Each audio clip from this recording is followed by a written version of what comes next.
La Guerra Civil Española comenzó en el año 1936, cuando un amplio sector del ejército se sublevó contra el gobierno de la Segunda República. El levantamiento resultó ser un fracaso y España quedó dividida en dos bandos, los que apoyaban por un lado a los militares rebeldes y los que respaldaban por otro al régimen democrático. La guerra civil entre republicanos y nacionales duró hasta 1939, año en el que estos últimos se hicieron con el control de la capital del país, logrando así que su líder, el general Francisco Franco, se alzara como dictador de una nación destruida. Una cruda y sangrienta lucha que en 4 años ocasionó numerosas víctimas e hizo que miles de personas dieran como única escapatoria posible el exilio. La herida de guerra aún no está cicatrizada y sus consecuencias han marcado la posterior historia de España. Bombardeos, ejecuciones, asesinatos, persecución, hambre, enfermedades o diferencias sociales fueron el telón de fondo de un conflicto que 73 años después sigue vivo en la memoria de este país.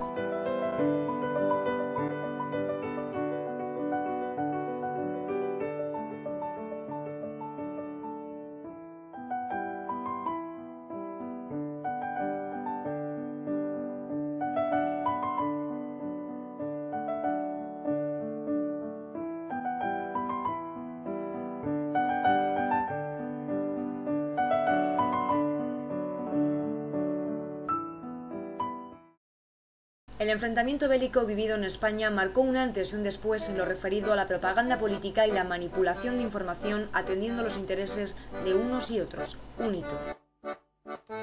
Toda la repercusión internacional que la guerra civil consiguió se debió al papel fundamental de la propaganda a través del periodismo y a la ayuda de sus dos tesoros más preciados, la prensa escrita y la radio, obcecados en una persuasión colectiva como elemento indispensable.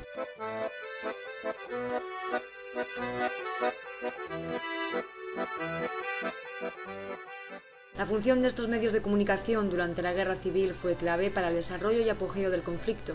La prensa y la radio se convirtieron en instrumentos imprescindibles tanto para republicanos como nacionalistas a la hora de difundir sus mensajes a su propia retaguardia, al enemigo y al extranjero. La propaganda política pronto se convirtió en todo un fenómeno y jugó un papel decisivo en la batalla entre ambos bandos. Para que los hombres fueran capaces de afrontar el horror de la guerra, debían ser manipuladas sus emociones, sus sentimientos, y eso es precisamente lo que hizo la propaganda.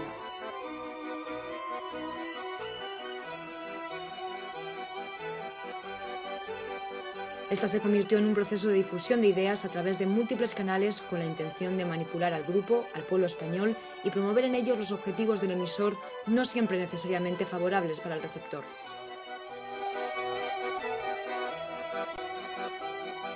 Exagerar la propia fuerza, sembrar discordias, difundir informaciones falsas, mantener la moral de las propias tropas o crear una opinión pública favorable y positiva de cara al exterior sobre la causa defendida. Todo era válido.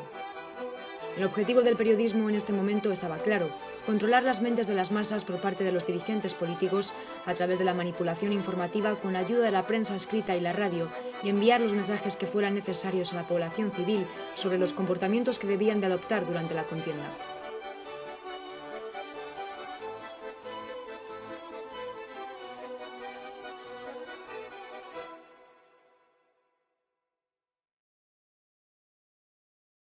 Desde los inicios de la ofensiva, el 18 de julio de 1936, la prensa comenzó a hacerse eco del sentir político de uno y otro bando de forma evidente, magnificando victorias, atenuando derrotas o silenciando las numerosas barbaries que en suelo español se cometieron tanto por sublevados como republicanos.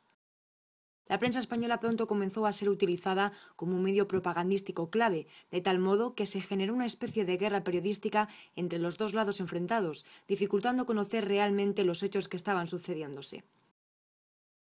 Durante estos meses la prensa constituyó un punto de referencia indiscutible para la ciudadanía y la realidad se percibía de una forma u otra dependiendo de la zona enemiga que se ocupase.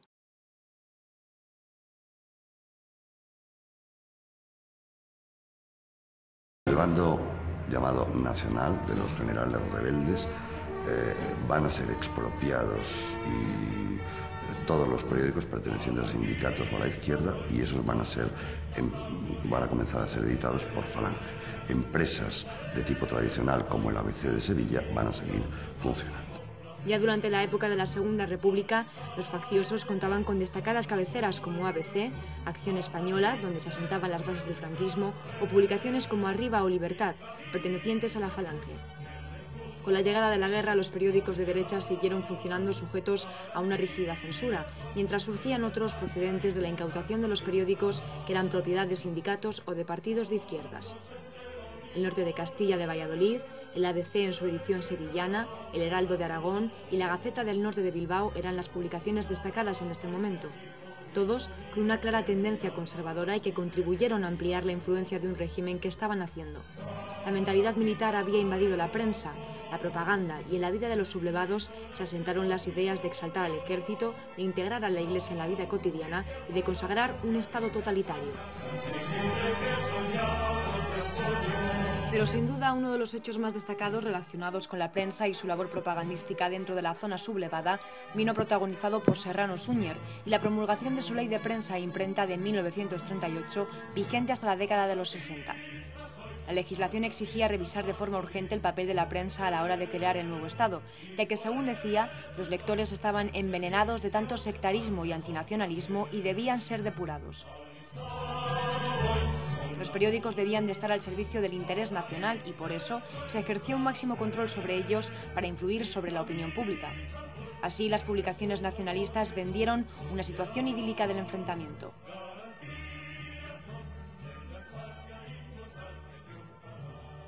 En el bando republicano, leal al gobierno de la República y a la Constitución, también se van a producir expropiaciones de todos aquellos periódicos pertenecientes a empresas con vinculaciones claras con los facciosos. Y estos van a ser o tomados por los sindicatos o repartidos entre los distintos partidos políticos, ya utilizando la misma cabecera, por ejemplo, ABC, Diario de la República, que fue de izquierda republicana, o el Debate Católico, en cuyos talleres y redacción se instaló Mundo Obrero del Partido Comunista. Las publicaciones más destacadas en el bando rojo fueron las organizadas por las milicias, que ejercieron una dura lucha contra la ofensiva nacional con cabeceras como Milicia Popular o No Pasarán, periódicos de guerra que estaban destinados al sostén de la moral de los combatientes, así como a su formación política e ideológica, contribuyendo también a las campañas de alfabetización en los frentes de batalla, a pesar de las dificultades. Pero los republicanos carecían de una prensa afín, lo que ya en la Segunda República les pasó factura. En el bando republicano siguen vigentes los artículos de la Constitución que prevén la libertad de expresión y que, por lo tanto, esa libertad de expresión se ejerce. Claro, no la ejerce ni la Iglesia ni los facciosos, pero hay opiniones muy diferentes y eso desde el punto de vista de la propaganda es muy negativo. Es decir, ahí vamos a encontrar periódicos y panfletos anarquistas, periódicos socialistas de Negrín, periódicos socialistas de Largo Caballero, periódicos socialistas de Araquista, etcétera, etcétera. Vamos a encontrar un sólido Partido Comunista con muchas publicaciones, periódicos de trinchera y periódicos tradicionales como La Vanguardia o como el ABC de Madrid, que van a estar administrados o bien por sindicatos o bien por partidos políticos moderados. También despuntaron las revistas de los Frente Populistas de género literario y cultural, muestra del compromiso político de los intelectuales afines a la República, como El Mono Azul o La Hora de España, donde en esta última colaboraron personajes de renombre de la época como Machado, Alberti o Rosa Chacel. En el transcurso de la Guerra Civil Española apareció como novedad la radio, empleada como un arma más. Fue un invento que comenzó a esparcirse entre las casas como medio de entretenimiento y distracción. A diferencia de la prensa, la radio no tenía más límite que el alcance de sus propias ondas.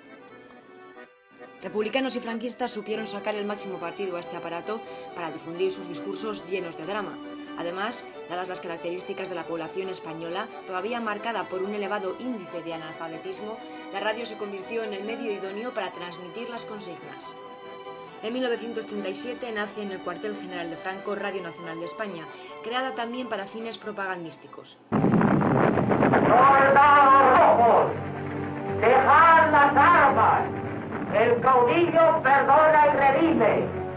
Seguid el ejemplo de vuestros camaradas pasados a nuestras líneas. Solo así lograréis la victoria, alegría en el hogar y paz en el alma.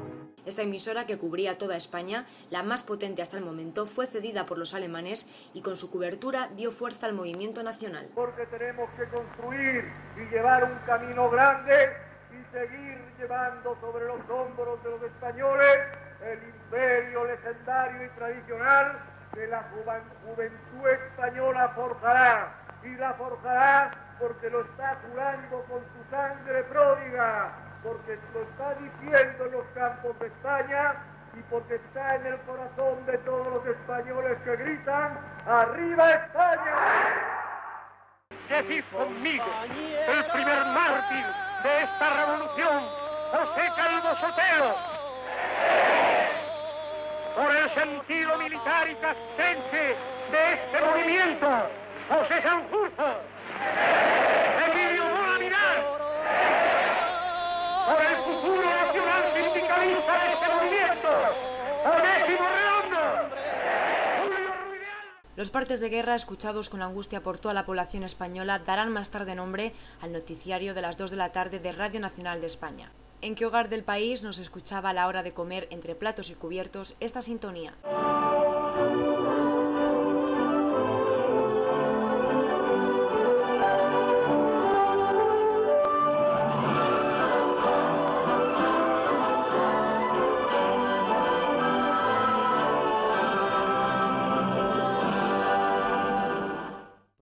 La importancia de la radio seguía creciendo no solo en el bando de los facciosos, sino también en el de los republicanos, aunque no supieron sacarle el mismo partido que sus enemigos. Unión Radio Madrid y Radio España La Pirenaica fueron dos emisoras clave en el transcurso del conflicto, desde donde el Frente Popular enviaba sus mensajes a los soldados.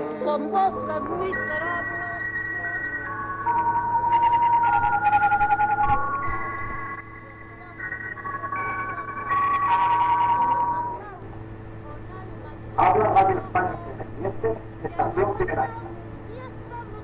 Además de por nuestras actuales ondas de 19, 25 y 26 metros, transmitimos todos los días por estas ondas volantes. Grandes figuras políticas de la España leal hicieron oír sus voces en numerosas ocasiones a través de las ondas, como fue el caso de la Pasionaria y otras personalidades. ¡Fuera España en pie! ¡Mujeres, defended la vida de vuestros hijos! ¡Defended la libertad de vuestros hombres! Todos los sacrificios imaginables antes que consentir que triunfen las fuerzas que representan un pasado de opresión, un pasado de tiranía. Todos contra la reacción, todos contra el fascismo. Un solo frente, una sola unión, hombro con hombro unidos todos hasta acabar con el enemigo.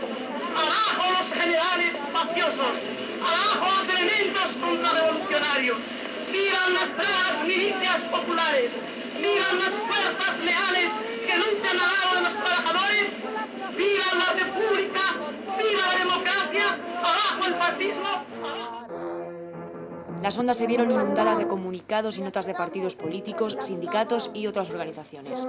En septiembre de 1936 se dictaron normas restrictivas sobre la emisión de determinado tipo de noticias que podían dar información al enemigo, como por ejemplo anuncios de asambleas, desfiles, columnas, salidas de convoys, entierros.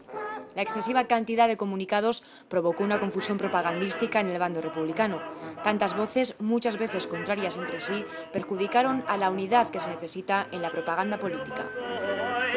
Altavoz del Frente fue sin duda uno de los grandes logros de la propaganda republicana, un organismo que comenzó a emitir todos los días a las 9 de la noche desde el 14 de septiembre del 36 a través de Unión Radio Madrid.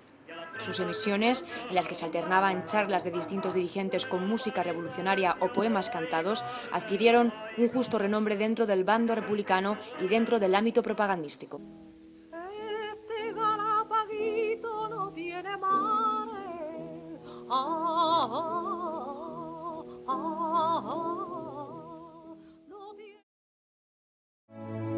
La victoria de la Falange sumerge a España en 30 años de franquismo bajo una dictadura militar que concentra todo el poder político en manos del jefe del Estado y del Gobierno, el general Franco, cuyos ministros eran nombrados a dedo por él mismo.